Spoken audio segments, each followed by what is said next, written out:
किष्किंधा कांड दोहा नंबर 21। श्री रघुनाथ जी के चरणों से सिर नवाकर हाथ जोड़कर सुग्रीव ने कहा, हे नाथ, मुझे कुछ भी दोष नहीं है। हे देव, आपकी माया अत्यंत ही प्रबल है। जब आप दया करते हैं हे राम, तभी यह छूटती है। हे स्वामी, देवता, मनुष्य और मुनि सभी विषयों के वश में हैं। फिर मैं तो पामर पशु और पशुओं में भी अत्यंत कामी बंदर हूँ। स्त्री का नयन बाण जिसको नहीं लगा, जो भयंकर क्रोध रूपी अंधेरी रात में भी जागता रहा, क्रोधांत नहीं होता। और लोभ की फांसी से जिसने अपना गला नहीं बंधाया, हे रघुनाथ जी, वह मनुष्य आप ही के समान है। ये गुण साधन से नहीं प्राप्त होते, आपकी कृपा से कोई इन्हें पाते हैं। तब श्री रघुनाथ जी मुस्कुराकर बोले, हे भाई, तुम मुझे भरत के समान प्यारे हो। अब मन लगाकर वही उपाय करो जिस उपाय से सीता की खबर मिले। इस प्रकार बातचीत हो रही थी कि वानरों के युद्ध झुंड आ गए।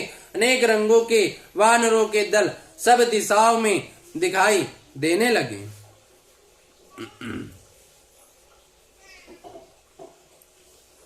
शिव जी कहते हैं, हे उमा, वानरों की वह सेना मैंने देखी थी, उसकी जो गिनती करना चाहे वह महान मूर्ख है। सब वानर आकर श्री राम जी के चरणों में मस्तक नवाते हैं और सौंदर्य माधुर्य निधि श्रीमुख के दर्शन करके कृतार्थ होते हैं। सेना में एक भी वानर ऐसा नहीं था जिससे श्री राम जी ने कुशल न पूछी हो। प्रभु के लिए यह कोई बड़ी बात नहीं है, क्योंकि श्री रघुनाथ जी विश्वरूप तथा सर्वव्यापक हैं, सारे रूपों और सभी स्थानों में हैं। आज्ञा पाकर सब जहां तहां खड़े हो गए। तब सुग्रीव ने सबको समझाकर कहा कि हे वानरों के समूह, यह श्री रामचंद्र जी का कार्य है और मेरा निहोरा अनुरोध है, तुम चारों ओर जाओ और जाकर जानकी जी को खोजो।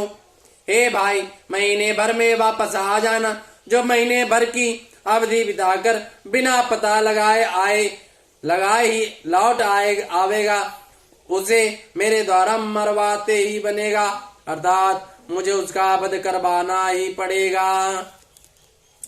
सुग्रीव के वचन सुनते ही सब वानर तुरंत जाता भिन्न भिन्न दिशाओं में चल दिए। तब सुग्रीव ने अंगद, नल, हनुमान और आदि प्रधान योद्धाओं को बुलाया और कहा, हे देर बुद्धि और चतुर नील, अंगद, जाम्बवान और हनुमान, तुम सब श्रेष्ठ योद्धा मिलकर दक्षिण दिशा को जाओ और सब किसी से सीता जी का पता पूछना। मन, वचन तथा कर्म से उसी का सीता जी का पता लगाने का उपाय सोचना। श्री रामचंद्र जी का कार्य संपन्न सफल करना। सूर्य को पेट से और अग्नि को हृदय से सामने से सेवन करना चाहिए, परंतु स्वामी की सेवा तो छल छोड़कर सर्वभाव से, मन, वचन, कर्म से करनी चाहिए। माया विषयों की ममता या शक्ति को छोड़कर परलोक का सेवन, भगवान के दिव्य धाम की प्राप्ति के लिए भगवत सेवा रूप साधन करना चाहिए, जिससे भाव मतलब जन्म मरण से उत्पन्न सारे शोक मिट जाएं। हे भाई, देह धारण करने का यही फल है कि सब कामनाओं को छोड़कर श्री राम जी का भजन ही किया जाए। सद्गुणों को पहचानने वाला गुणवान और बड़भागी वही है जो श्री रघुनाथ जी के चरणों का प्रेमी है। आज्ञा मांगकर और चरणों में सिर नवाकर श्री रघुनाथ जी का स्मरण करते हुए सब हर्षित होकर चले। सबके पीछे पवन सुत श्री हनुमान जी ने सिर नवाया। कार्य का विचार करके प्रभु ने उन्हें अपने पास बुलाया।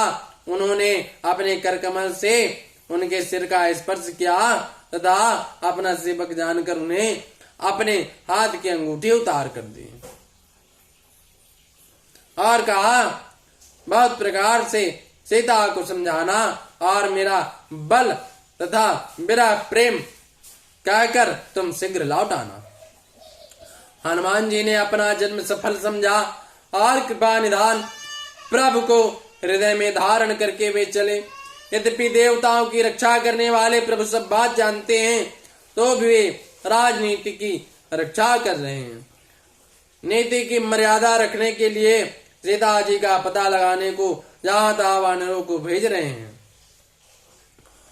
सब वानर वन, नदी, तालाब, पर्वत और पर्वतों की कंदराओं में खोजते हुए चले जा रहे हैं।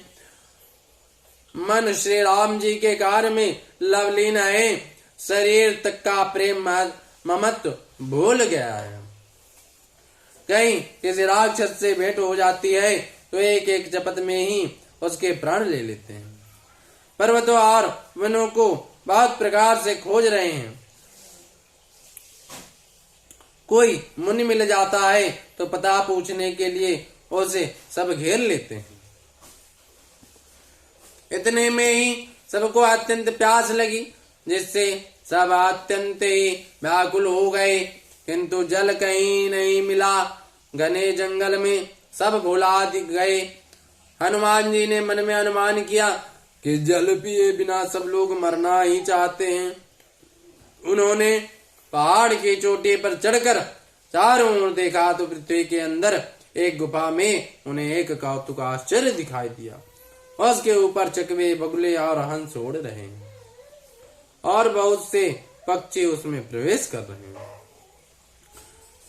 पवन कुमार हनुमान जी पर्वत से उतर आए और सबको ले जाकर उन्होंने वहां वह गुफा दिखलाई।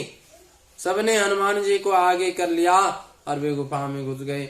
देर नहीं की, अंदर जाकर उन्होंने एक उत्तम उपवन, बगीचा और तालाब देखा जिसमें बहुत से कमल खिले हुए हैं। वहीं एक सुंदर मंदिर है जिसमें एक तपोमूर्ति स्त्री बैठी है। दूर से ही सबने उसे सिर नवाया और पूछने पर अपना सब वृत्तांत कह सुनाया। जब उसने कहा जलपान करो और भांति भांति के रसीले सुंदर फल खाओ, आज्ञा पाकर सबने स्नान किया, मीठे फल खाए और फिर सब उसके पास चले आए। तब उसने अपनी सब कथा कह सुनाई और कहा, मैं अब वहां जाऊंगी जहां श्री रघुनाथ जी हैं। तुम लोग आंखें मूंद लो और गुफा को छोड़कर बाहर जाओ। तुम सीता जी को पा जाओगे, पछताओ नहीं, निराश ना हो। आंखें मूंद कर फिर जब आंखें खोली तब तो सब वीर क्या देखते हैं कि सब समुद्र के तीर पर खड़े हैं और वह स्वयं वहां गई जहां श्री रघुनाथ जी थे।